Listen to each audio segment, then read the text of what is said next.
Boa tarde, pessoal. Como vão vocês nesta sexta-feira? Tudo bem? Tudo bem, Stephanie? Tudo jóia? Fran, Dani? Maravilha? Como é que estão as coisas, pessoal? Tudo preparado para o final de semana? Maravilha, pessoal. Vamos aguardar mais um pouquinho que o Instagram vai avisando as pessoas e as pessoas vão clicando para poder entrar. Maravilha. Tudo bem, pessoal? Tudo bem, Andréia? Tudo bem, Isabela? Maria Luísa? Bárbara? Tudo bem? Áudio tá ok? Estão me escutando direitinho? Dá um ok no áudio aí para mim, por favor, pessoal.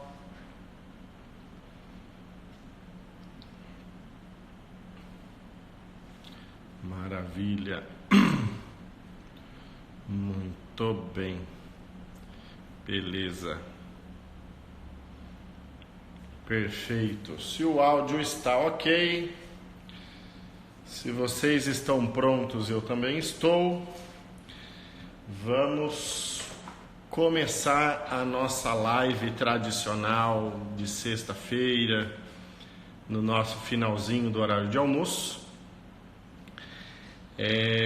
Aproveitando então esta janela que a gente faz no nosso dia a dia para que a gente possa trocar um pouquinho de informação.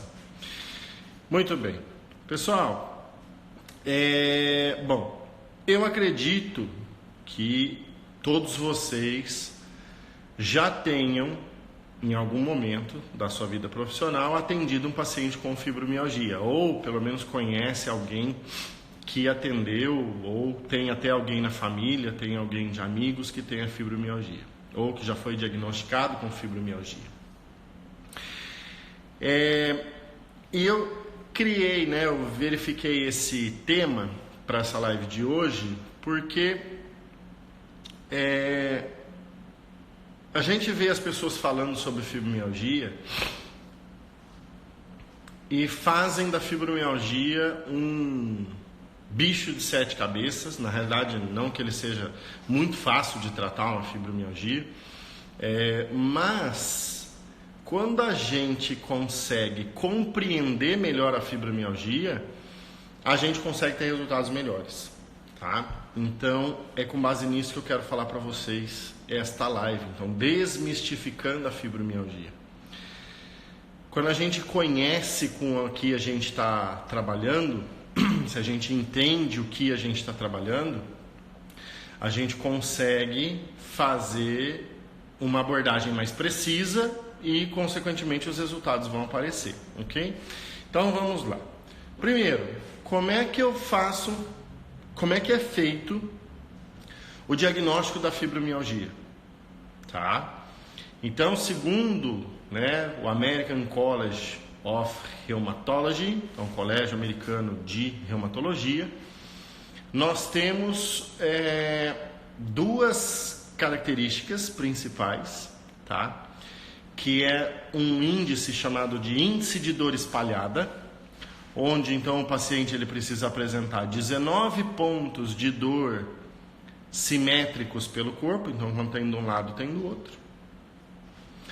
E tem um outro score, que é o score de severidade dos sintomas, que então nesse score de severidade dos sintomas vai envolver fadiga, alteração de sono, sintomas cognitivos e uma lista de sintomas concomitantes, tá? Então, baseado nisso, quando eu tiver dores simétricas dos dois lados do corpo, 19 pontos, mais fadiga, alteração de sono e sintomas cognitivos, isso é uma característica do diagnóstico da fibromialgia. Só que, pessoal, isso é muito pobre, porque nada disso mostra um mecanismo patofisiológico, patológico, patofisiológico, então da neurofisiologia da doença, vamos dizer assim, é um patofisiológico nessa doença. E essa caracterização ela é muito subjetiva, tá? Quando a gente faz, quando esses critérios são submetidos à análise de sensibilidade, né, que é vamos dizer assim, a verdade por trás desse sintoma, dessas características, ele é muito pouco sensível esses critérios. Então, quer dizer, eles não identificam realmente que é um problema de fibromialgia. Porque tem pacientes que têm problemas locais que vão apresentar também fadiga, alteração de sono, outros sintomas cognitivos, então isso não é uma característica sensível para a fibromialgia, ok? Aí o que acontece?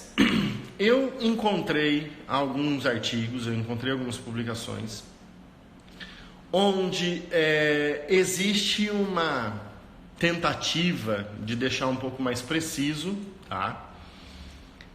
Onde ele fala que seria assim, o ABC da fibromialgia, só que isso é ABC em inglês, tá? Então, ABC da fibromialgia. Esse ABC da fibromialgia teria como uma característica de tentar deixar um pouco mais apropriado o diagnóstico da fibromialgia. E o que seria esse ABC? Então, o A vem de algesia, né? Então, que viria então da hiperalgesia, né? Então, o paciente que apresenta uma alteração da parte dolorosa, então o paciente apresenta dor exacerbada, onde isso então é avaliado através de um algômetro, tá? Ou com um estesiômetro você consegue fazer para pressão, tá? Que são os filamentos de von Frey. Hoje existem algômetros que são fáceis de achar, né? Fáceis de ser comprados, que você consegue identificar. O B, né, do ABC seria, que ele vem então do inglês, então ele vem da palavra bilateral, né? No português ele é depois, no inglês todo adjetivo vem antes, tá? Então seria uma dor axial simétrica, então uma dor axial, então, né, no eixo, simétrica, porque é para os dois lados, né? Então bilateral, então B vem de bilateral, então, bilateral axial symmetric pain, tá? Então vem do B de bilateral. E isso é avaliado passando para o paciente um pedaço de papel com um desenho do corpo humano de frente e de costas, e ele vai pintar aonde ele sente dor. Então, uma característica é que ele faça pontos, né, na região axial, próximo da linha média, que seja bilateral, tá? E simétrica, de um lado dói igual do outro, ok? Então, o A vem de algesia, né, que é a dor exacerbada, de hiperalgesia.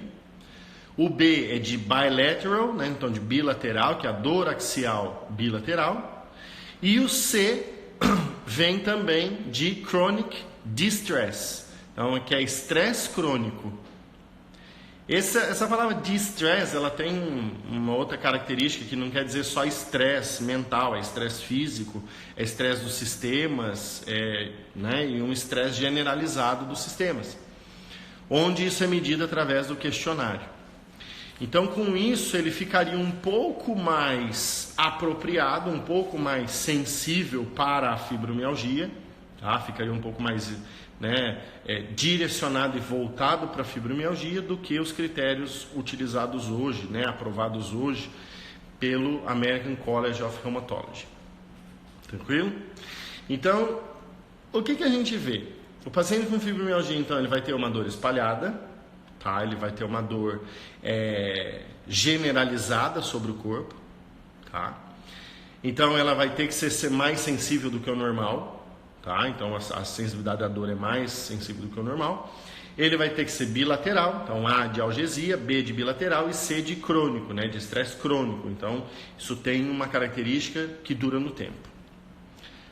Agora, isso, pessoal, é o rótulo. Isso é o rótulo da fibromialgia. Então, é interessante que eu saiba o rótulo, para que eu possa melhor apreciar o conteúdo. Por exemplo, você vê de longe um copo, e esse copo tem um líquido preto dentro. Você está olhando ele de longe, tem um copo com líquido preto. esse líquido, ele é café ou ele é Coca-Cola? Ou seja, se você tem um rótulo, você já se direciona. Então, fazer uma avaliação e entender os critérios para fibromialgia te direcionam a raciocinar em cima daquilo que é o conteúdo. Então, se você tem lá uma garrafa que tem um rótulo de Coca-Cola, você já sabe como que você vai apreciar aquele conteúdo. Tudo bem? Se você vê um copo, né, com uma caneca que possa ter uma inscrição escrita, então, café, a analogia não fica tão boa, com a Coca-Cola fica mais fácil, mas você vai conseguir apreciar melhor, tá? É igual um rótulo de qualquer produto. O rótulo mostra o que ele tem, o que ele é, quais são as características, e a partir daí você vai apreciar o que tem lá dentro. Porque se você não entender o rótulo, você pode não apreciar aquilo da melhor forma. Você pode ter um rótulo de um produto que você julga ser doce, se você colocar na boca e ele for salgado, você não vai conseguir apreciar corretamente esse conteúdo, tá? Então eu preciso conhecer o rótulo, eu preciso saber a questão da fibromialgia, como que eu vou identificar? Apesar do diagnóstico da fibromialgia ainda ser uma incógnita, porque mesmo com esse ABC da fibromialgia, a gente não tem uma característica específica em função da patofisiologia da doença. Tá? Por quê? Porque envolve muita coisa, a fibromialgia envolve muita coisa. E o que eu quero colocar com vocês para essa questão do conteúdo da fibromialgia? Uma pessoa que tem fibromialgia, o que eu tenho que abordar como conteúdo do problema dele? O conteúdo dele, pessoal, o diagnóstico já mostra para mim algumas coisas. Primeiro, ele tem dor exacerbada. Dor exacerbada de forma crônica, quando a gente trabalha com a neurociência da dor, dor exacerbada de forma crônica é igual a sensibilização. Eu já fiz uma live sobre sensibilização. Tem lá no meu canal no YouTube. Entra lá, Lisandro CS, CSCSI. Vai lá, curte a página, ativa a notificação que toda semana tem essas lives gravadas lá. Entra lá e procura. Tem a live sobre sensibilização. Quer saber mais específico? Procura lá. Tem uma live só sobre isso. Quais são as características da sensibilização? Primeiro, ela pode acontecer na periferia, ou ela pode acontecer na medula ou no cérebro, nas conexões do cérebro, que é chamada então de sensibilização central. Quando eu tenho uma sensibilização, seja ela central ou periférica, o que a gente tem como características? Primeiro, um aumento da resposta aos receptores nociceptivos. Então você dá um estímulo. O que ele responderia com uma certa intensidade, no quadro da sensibilização ele responde mais. É a dor exacerbada, é a hiperalgesia. Podendo chegar até a quadros de alodinia, que isso já está no link para fazer uma live também sobre a diferença de hiperalgesia e alodinia. Quem faz os cursos comigo de dermoneuro sabe essa diferença. Agora, aumento da resposta mediante um estímulo é sensibilização. Segunda característica da sensibilização, abaixamento do limiar doloroso. Ou seja, se antes eu precisava de uma pressão X para começar a ter dor, com a sensibilização, o que acontece com o limiar? Ele cai, ou seja, eu preciso de menos para já começar a sentir dor. Que é a característica, de novo, da hiperalgesia. É uma coisa exacerbada. E o que acontece? Mediante a sensibilização, seja periférica, então local, seja central, eu começo a ter um aumento dessa sensibilização no campo receptivo. O que é isso? Por exemplo, vou dar um exemplo da epicondilite, porque a epicondilite é bom. Quando eu tenho um problema epicondilite, o paciente no começo do problema fala assim, dói aqui, está doendo aqui, só aqui. Quando passa o tempo, que ele começa a gerar uma sensibilização periférica, porque a sobrecarga está maior, ele não fala que dói só aqui, ele começa a falar que dói aqui. Daqui a pouco ele fala, dói aqui. Tem paciente que chega e fala assim, dói aqui. Aí você pergunta, faz quanto tempo? Ele vai falar, X. O paciente que fala, nossa, está doendo tudo aqui, ou seja, aumentou o campo receptivo quando você pressiona. Aí o que acontece? Isso aqui provavelmente está há mais tempo do que aquele que fala que a dor é mais pontual. Então, o aumento do campo receptivo é a sensibilização de receptores mais próximos. E quando eu falo de sensibilização central, é a nível medular começar a sensibilizar os outros segmentos. E cada vez mais a distância. Então, se um paciente tem lá uma disfunção de um nível de L5, S1, por exemplo, S1, e ele começa a gerar sensibilização, ele sensibiliza L5, depois L3, L2, T12, T6, T10, até lá na cervical. Aí pelo gânglio de Gasser faz a sensibilização do trigêmeo. Aí pelo gânglio ciliar vai ter uma interação sobre toda a função da oculomotricidade e deglutição. Pela inervação autonômica começa a mudar o sistema neurovegetativo, ou seja, ele começa a espalhar o problema. Que ele começa então a espalhar o problema. Isso é o que está por dentro, isso é o conteúdo de uma fibromialgia. É o paciente que tem uma característica apresentando então da sensibilização. Não é só isso, tá? Por exemplo, eu achei um estudo que mostra, tá? Que aí está ligado à sensibilização, que o paciente tem uma redução, uma inibição da função do controle descendente da dor, que é um mecanismo endógeno. Ou seja, o mecanismo de controle da dor não funciona. Isso também é característica de quem? Da sensibilização. Então, o paciente que era para produzir analgesia já não produz. Tudo bem? Outra característica que tem, outro estudo, fala da diminuição da capacidade do indivíduo de fazer a ativação do sistema parasimpático. E o sistema parasimpático é aquele que ajuda a gente de forma crônica na analgesia. Então o paciente ele não começa mais a ser capaz de produzir analgesia sozinho. Aí começa a virar um círculo vicioso. A dor fica sustentando a dor fica sustentando a dor. Outra característica, o paciente tem uma pior percepção corporal, ele tem uma pior interocepção. Interocepção é outra que tem uma live, entra lá no canal do YouTube, tem a live sobre interocepção, vai entender melhor o que é isso. Interocepção é a percepção de si mesmo, ou seja, o paciente não consegue ver se o problema, se a sobrecarga, se o estresse é desse tamanho ou desse. Como ele está com uma hiperativação autonômica, simpática, o que acontece? Ele vai pegar sempre um problema que é desse tamanho e vai fazer virar desse. E a resposta é sobre um problema desse tamanho. Então, pessoal, são vários fatores que estão ligados a justamente essa função neural. Esse mecanismo neural dentro da fibromialgia. Não tem nada a ver com músculo. Não tem nada a ver com articulação. É só onde o paciente tem as sobrecargas corporais. E aí, pela sensibilização, isso faz o quê? Isso engrandece. Isso expande.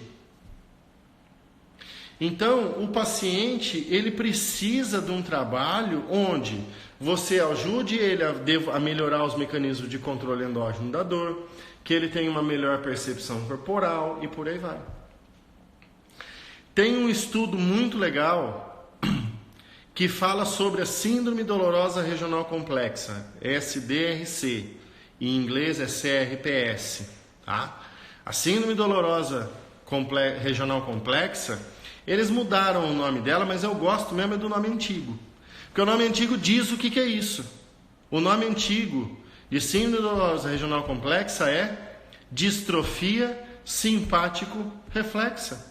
Mostra o componente autonômico que tem nesse problema.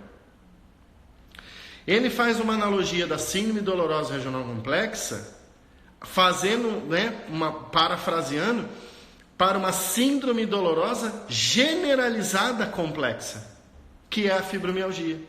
Porque quando eu tenho uma neuropatia que vai levar, então, a uma síndrome dolorosa regional, ela é regional, ela é só num membro, ela é só num segmento, ela é só numa linha de trabalho. A fibromialgia é o que? É no corpo inteiro. Então ele fala, não existe então a síndrome dolorosa regional complexa? A fibromialgia nada mais seria do que uma síndrome dolorosa generalizada complexa. Tá? Fazendo um exemplo, fazendo uma analogia. Tá? E a gente sabe, pessoal, que uma coisa local pode se generalizar e isso não é coisa nova. Tem duas características. Uma é a lei de Flügger, que mostra que quanto maior a intensidade do estímulo inicial, maior é a resposta que ele vai ter. Isso, a parte de contração muscular, a parte de resposta à dor. Essa pesquisa foi feita em 1859. É novinho, é logo aí atrás. 1859. Tá? Então o que a gente tem? Uma característica onde um problema pequeno, local, pode, pela intensidade, fazer isso se generalizar. E aí depois, em 1911, 1923, se eu não me engano, um neurofisiologista chamado Santiago Ramón y Cajal fez uma característica, mostrou uma característica onde não somente a intensidade faz a resposta ser maior, mas sim o quanto tempo aquilo fica. Se você fica cutucando um negócio por muito tempo, a resposta passa a ser cada vez maior. Hoje, a gente na neurociência da dor sabe, isso chama somação temporal, isso chama soma temporal. Hoje está muito bem descrito, mas o cara foi descobrir isso lá atrás. Se você fica dando um estímulo constante, um estímulo nociceptivo constante, ele vai somando esses estímulos e vai dar a resposta. E essa resposta ela vai ser cada vez mais generalizada. Então, quando o Flügger fez, ele colocava um estímulo, irritava na pata de um rato descerebrado. Então não é cortical essa resposta, ela é infracortical. Tá? Então não é uma coisa que o paciente sabe que isso está acontecendo, não é da vontade dele, tá? É infracortical, de mecanismos que são automáticos no nosso corpo. Ele fazia a compressão, se a intensidade era pequena, o rato dava uma resposta com a pata. Se era um pouquinho mais forte, ele dava uma resposta com o membro. Se era uma resposta um pouco mais forte, ele dava uma resposta com os dois membros. Se era um estímulo mais forte ainda, ele fazia as 4 patas. Se era mais forte ainda, ele fazia o tronco. Se era mais forte ainda, ele fazia até a cabeça. Ou seja, a resposta ela ia aumentando, generalizando conforme a intensidade do estímulo. E aí Ramón e Cajal foram descobrir que você, não só pela intensidade, mas pela duração do estímulo. Ou seja, se você tem uma disfunção não tratada, ela pode se generalizar. Tudo bem? Então, isso é o que vai dar a característica da sensibilização. Tudo bem? Uma das características. A gente sabe que essa questão da sensibilização, ela está ligada demais ao sistema nervoso autônomo e demais ao eixo hipotalâmico hipofisário adrenal, o eixo HPA, onde então, pessoal, eu preciso, para o paciente com fibromialgia, técnicas que façam essa correção. Eu preciso do paciente técnicas que vão ajudar ele a melhorar o sistema do controle endógeno da dor. Que técnica que faz melhora do controle endógeno da dor? Terapia manual. Terapia manual eu digo manipulação, mobilização, tá? manipulação da osteopatia, da quiropraxia, a mobilização de qualquer tipo de escola, Mulligan, Mackenzie, a Syriax. Outra coisa que a gente sabe, exercício. Seja exercício na água, seja fora d'água. Melhora o mecanismo de controle endógeno da dor. Outra que funciona muito bem nisso, acupuntura. Acupuntura e eletroacupuntura. São duas características que têm uma interferência muito grande sobre essa melhora do controle endógeno da dor. E a segunda característica seria, então, da regularização do sistema nervoso autônomo e do eixo HPA. Como é que eu faço isso? Só com medicação. Só medicação. Não. Pessoal, a terapia manual faz isso muito bem. Mobilização, manipulação, mobilização lenta. E uma coisa que hoje, aqui eu, dentro do Instituto Salgado, nós do Instituto Salgado, a gente trabalha muito com o toque sutil. Técnicas de toque sutil. O toque sutil já se mostrou evidente na melhora, na normalização da função do sistema nervoso autônomo e do eixo HPA. Então, um estudo muito legal fala lá da manipulação do torácica, fazendo uma modulação do eixo HPA. Então, quando eu sei o rótulo do paciente, quando eu conheço o rótulo do paciente, eu consigo apreciar melhor o conteúdo.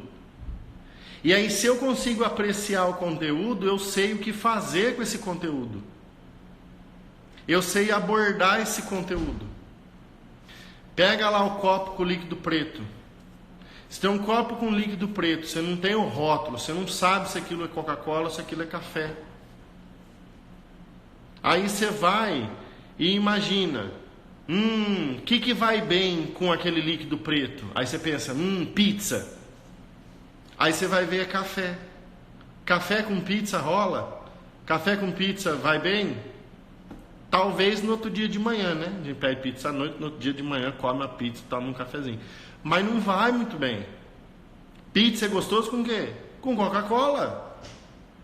Agora, se você tem um rótulo, você tem lá uma garrafa de Coca-Cola. Aí você fala, nossa, o que vai bem aqui? Aí você fala, pizza. Ou seja, saber apreciar o conteúdo daquilo que o teu paciente tem vai fazer com que você defina o que melhor você vai usar para o seu paciente. E se você sabe o que você vai melhor usar para o seu paciente, o que vai acontecer com seus resultados, pessoal? Eles vão melhorar. Seus resultados vão ser mais precisos. Seus resultados vão ser focados para a origem do problema. Para a origem do problema. Tudo bem? E aí você entendendo, por exemplo, na fibromialgia, que o paciente tem um componente inflamatório que é comum, que acontece, que já se sabe disso, você sabe o que você pode indicar para esse teu paciente. Vai tomar ômega 3, vai usar curcumina, tá? Vai fazer tudo aquilo que a gente entende, tudo aquilo que você sabe de técnicas, de aparelhos, de suplementos e de orientações para mudar aquela questão inflamatória. Mudar aquela questão do controle da dor, mudar aquele mecanismo autonômico, mudar aquele mecanismo do eixo HPA. E aí você vai ser muito mais preciso nos seus resultados. Agora, se você não entende, não consegue fazer o rótulo, mas também não consegue apreciar o conteúdo, talvez seu tratamento não seja tão bom assim. Vou fazer uma técnica X que não tem nada a ver para aquilo. Então, os seus resultados talvez não vão acontecer.